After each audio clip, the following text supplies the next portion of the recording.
am from beyond. Listen, and all you desire will be yours. Welcome to Spider-Dan and the Secret Balls. Prepare for Prattle.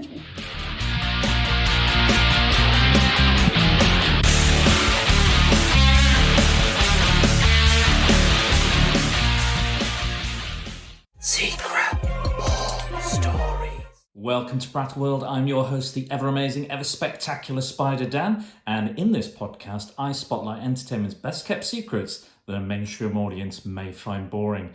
And welcome to my first ever Patreon-exclusive YouTube video, just for all you guys that donate on Patreon. Again, thank you very much for all that you do. You're amazing. Keep doing what you do, and I will keep doing and delivering all this kind of extra content. I'm going to try and do maybe one of these a month until I get more comfortable with the kind of technology and stuff. But yeah, you voted for the very first one and you decided to go with the top 5 evil Captain Americas. So I will waste no more time and let's get started. So number 5 in the top 5 evil Captain Americas. Now, not all of these characters have officially been Captain America, but they're a version of either a super soldier, or they've dressed up like him, or they have a look. But for number 5, I'm going to go with probably the most famous one, which is Johann Schmidt, the Red Skull, the bellboy who was Hitler's protege and created and designed the Red Skull and the mask to inspire fear in the Allies during the war. Probably one of the most evil characters in the Marvel Universe, definitely. He's fascinating in a way. So the way he became he's always been the antithesis of Captain America, the fascist versus the freedom America and all that. So yeah, but the way he became an evil version of Captain America, more so than some of the others that did not make this list, was that during the storyline, the death of the Red Skull, guess what happened? Experimental gas that he inhaled during the end of the war that kept him in suspended animation started running out and started to effectively age the Red Skull to the correct age, which was fucking ancient at that point. And he decided to put this big scheme together involving his daughter and Baron Zemo. But coming to a head, he gets him and Captain America in a fight to the death. And he also ages Captain America to the same age that the Red Skull is now. So both old men fighting to the death. It's a really cool storyline, excellent bit of just comic book storytelling. Now, he was dead for a very long time. That was supposed to be his death. But as we know, comic books, death never is really that permanent. So we got his resurrection during the storyline Captain America the Captain, which is famously where John Walker takes over as Captain America. Now, at the end, I think it was 250, I think is the issue, and it ends with this master manipulator is revealed to be the Red Skull, who has been funding the villains, like the Watch Dogs ultimatum, and also has kind of manufactured this scheme to get Steve Rogers to strip Captain America of his title, shield, the superhero guise of Captain America. Now, he survived the death by Arnim Zola, the geneticist, actually cloned Steve Rogers' body and put the Red Skull's brain inside it. So he is Steve Rogers. He has a super soldier serum. He looks like Steve Rogers, but inside he's still the Red Skull and pure evil. And in the final battle with Steve and John Walker throws a shield at him, and the Red Skull inhales his signature dust of death. He survives, but the dust of death usually gives people a red skull and they die. But so he got the Red Skull, he got a real Red Skull this time, not a mask. And then went on to do more villainous shit, as Red Skull is known to do. But that is number 5, that is the Red Skull. Next up at number 4 is Captain America, Vampire King. Now, you can't really get more evil than a vampire king, can you? Much like Dracula is just pure evil. Yeah, obviously there's versions of vampires which are nice-ish, but as you do, you sometimes get pure evil ones. And in this version, this is a alternate reality. So this is Steve Rogers, and this posits that the vast difference between this reality and the main Marvel Universe is during a storyline in Captain America War and Remembrance, where he fought Baron Blood and successfully behead him with his own shield. That didn't occur. So in this reality, he loses that fight and is bitten by Baron Blood, who is a Nazi vampire, again, just pure evil. And he becomes the new vampire king by killing off Baron Blood, and then seeks to take over this world by using a totem, a mystical totem he's found, which will basically turn everyone into zombies. He makes the rest of the Avengers villains as well. Now, Exiles is a title that it's a bit of an unusual one. It's an X-Men book, effectively, with a few other characters, but they go from universe to universe, alternate universe, and they're all from different alternate universes as well, and put in a team. And they go and they fix whatever is wrong with that particular timeline. And their mission in this universe, is to either stop the plan of Captain America, the Vampire King, or to kill him. And obviously they try and avoid killing when they can, but sometimes that is what's called for, depending on the situation. But it's a really interesting book. Again, it's not the Marvel Universe as you're used to, but some really interesting twists. It's almost a bit like a what if story, or a what if book, where you see all these parallel timelines and alternate realities. But yeah, Steve Rogers absolutely is nothing like the Steve Rogers we know, and he has the ability to be beheaded and just pop his head back on, and comes back fine. He's fine. I imagine he's probably a bit stronger than a regular vampire with the super soldier serum and all that. But yeah, it's interesting to see the Avengers as pure evil vampires. So if you're into your vampires and your horror, this story's for you. It's only a couple of issues, so I won't go into the story too much or spoil anything. But it's a really interesting twist on Captain America as he is. Right, let's move on to number 3. Okay, number 3 will be probably the weirdest one on this list, I'd say. It is the Ameridroid, who is basically, I think he's like a 20-foot robot of Captain America. I think something like that. I'm not sure about the size. I think it varies between several books, but he started off as Lyle Decker, who was a Nazi spy who was in charge of sabotaging. The Red Skull told him to sabotage a propaganda film, which is actually the real life Captain America serial, which is in canon, weirdly, which is interesting.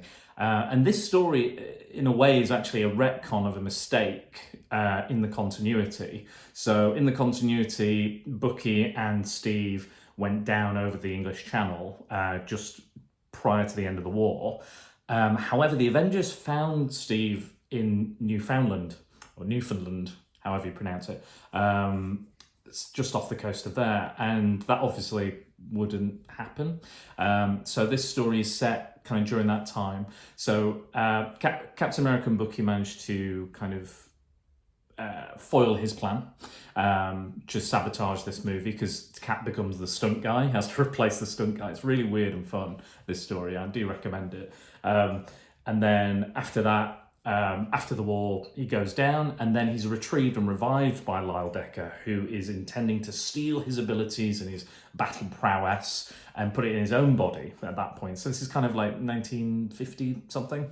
But then he escapes and is in a plane with experimental gas, which I think is the same gas that put the Red Skull into suspended animation as well. And then he goes down over Newfoundland, however you pronounce it, I don't know.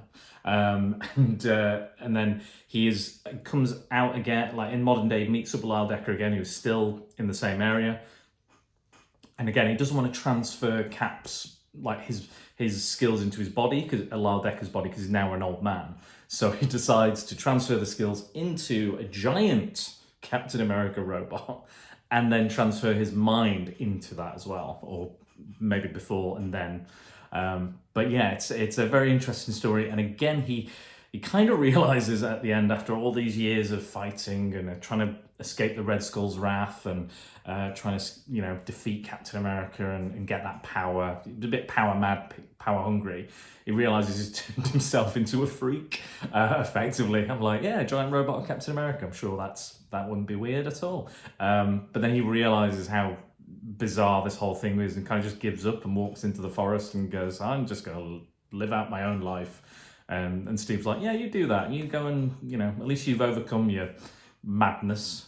You go be a giant Captain America robot somewhere else. He does turn up a few more times, again, under the employ of the Red Skull. And then he turns up in Ed Brubaker's run of Captain America as well, towards the kind of tail end. But he usually seems to be kind of just a physical threat. He's not really in charge, apart from that first story where he's the head villain, the lead villain. You don't really see him again other than that. But he does turn up in a really interesting story called Captain America Corps, which is a bit like Spider-Verse, but for Captain America. And it was actually a really fun story, so I do recommend that. Again, pulling loads of different characters from alternate realities and putting them on a team. I always find that quite interesting, a lot of conflict and interpersonal problems and stuff. So check that story out as well. Really, really fun. Again, another weird, evil Captain America. Okay, number 2 is the Sensational Hydra, or Snt Lo, as his alien name is. So after the whole Onslaught saga, Heroes Reborn, Captain America died, now he comes back and he's thrust back into popularity because obviously he's back from the dead, and he starts... A section of Hydra starts trying to go after him specifically, and Cap's like, well, it's Hydra, so I gotta fight them. That's what I do. They've targeted him specifically, and he has these very high profile battles with Hydra. So his popularity soars and becomes they call it Cap Mania. And even Steve himself is kind of seduced by it. He's like, yeah, I'm great. I'm pretty damn good. Now, this is all part of the plan of Snt Lo, who is the Sensational Hydra, this kind of very flamboyant, over-the-top Hydra official, high-ranking Hydra official, who actually turns out to be a shape-shifting alien, a Skrull in disguise, and has used this idea of Capmania to build in popularity and get the country to trust him. Then what he does, he takes Cap's place and tells the world that 1 in every 10 people are a Skrull, and that they should rise up, find these shape-shifting evil aliens out and kill them. And everyone goes along with what he says because he's Captain America and is the pitch fever of Cap Mania that has made this happen. So all this horrific kind of bigotry happens. He says anybody that's out of place, weird, unusual, or different that you should target and kill. Obviously, this is against Steve's, all of Steve's beliefs, and it's horrific. And people are like, you should put on the suit. You should show people that it's not true. And he's like, no, whatever I do is just going to either confuse people or cause more panic and more kind of outrage. And he teams up the Avengers and the Fantastic Four, try to figure out a way to end all this suffering and all this rioting in the streets in a way that will work. But the Skrull Snt Lo is just pure vindictive, evil, just really, it's disgusting. You hate him so much, and it just shows that the power of a symbol that Cap is. And he has a new kind of mission statement after this story as well. So it's written by Mark Waid, who's one of my favorite Captain America writers. Anything he's written, he gets to the core of Cap a lot, and a lot of characters he's touched as well. Like for me, It's an excellent story. That entire run is really good as well. He has come back several times to do miniseries on Cap and things like that. So that is what he does. So I do recommend that. I think it was one of the first proper Cap runs I read, or full arcs that I'd read. And it was brilliant. A fantastic way. It's a fantastic return to the character after Heroes Reborn and Onslaught and all that crap. But yeah, so moving on. Let's go to number 1. Okay, number 1, the most evil Captain America, in my opinion, has to be William Burnside, the only official, well, other than the Vampire Steve, the only other official Captain America on this list. Now, William Burnside was I guess you'd call him a toxic fanboy, because that's what he is. So when he was a kid, he used to read Captain America, loved Captain America, was devastated when Cap and Bucky died. And he became a history teacher and would research Captain America. That became, I think his thesis was on Captain America and various other things. And through his research, he actually managed to find a version of the super soldier serum in some German journals. So he managed to find, I believe it's the Erskine one, I believe it's the original one, maybe a slightly one that didn't quite work properly. I'll get into that, don't worry. And he basically became the fourth Captain America? Fourth Captain America, and the main Captain America in the 1950s. So he was kind of the commie smasher Captain America. And he even had plastic surgery to look like Cap. He brought the serum to the government, said, if anyone's going to be Captain America, it's going to be me. There's no way I'm going to give you this serum without it being me. He finds a young boy who looks just like Bucky and says, who also loves Captain America. And then they team up. And again, this is another retcon, because there was, obviously Cap went missing in the 40s, but there was a publication of Captain America in the 50s. There was a series. So this is a way to kind of address why Captain America would be up and around in the 50s. Now, they both take the serum. So Bucky and Cap, Burnside and Jack Monroe take the serum. But this is, again, an unfinished serum, I believe. And they also didn't have the Vita rays, so the rays that bombard Steve after the injection to stabilize the serum. They didn't get that, and this causes them to go insane, like crazy, bigoted, insane. They've got these really outdated 1950s values. So these characters were featured in the Captain America and the Falcon series at the time, the comic book series, and obviously it was a very progressive series. But obviously these were probably, again, toxic fanboys going, "Oh, you're too woke! How dare you do this?" At the time, and there's some of the language they use is really, really, it's racist. It's racist language, but obviously that's the point, because they are evil, insane Captain America, Bucky, and representing of those kind of outdated 50s values and the way black people especially were treated, but also the serum also makes them stronger than Cap or the Falcon, who has no super soldier serum at all. So it's an interesting to see those kind of ideals clash. And there's a group of black people that come and save the Falcon from Captain America, and there's kind of some black activists as well. It's a really interesting story. I think the introduction of Falcon, for me, saved the Captain America comic back in the day, because it was getting very stale. So I love that. I think it's brilliant. Just fantastic stuff. So that's my number 1. Honourable mentions, probably characters like Nuke, Anti-Cap. Who else we got? I'm sure there's more. I can't think off the top of my head. But yeah, you'll find all these different super soldiers and various other. There's always a version of Captain America, or you could have like Vanguard from. You could argue there's a lot of different versions. There's always a version of Captain America out there that's doing not so good stuff. But thank you guys. Thank you so much for being patient with me, for waiting for this sort of stuff. I'm trying to find the time to do it, and I'm going to try and be a bit more.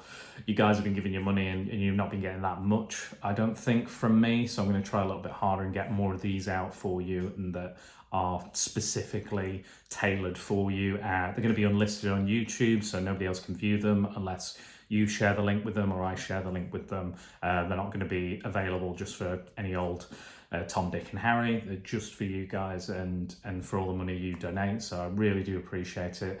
Again, I'm going to try this new, I've got an app called InstaShot, which I'm going to edit this on. I'm recording with my phone. Again, it's not something, I don't really have the technology to do it other than this, but I think this will do in the meantime. Again, I don't have the money for like a big proper like streaming computer and stuff, so we'll just see how this goes. But thank you very much for your patience, and thanks for all your donations. And you know where to find me, you know where my socials are, so come and get me, come and hit me up, because I'm always here for you guys. So thank you very much again, and take care. And this is me saluting and signing off.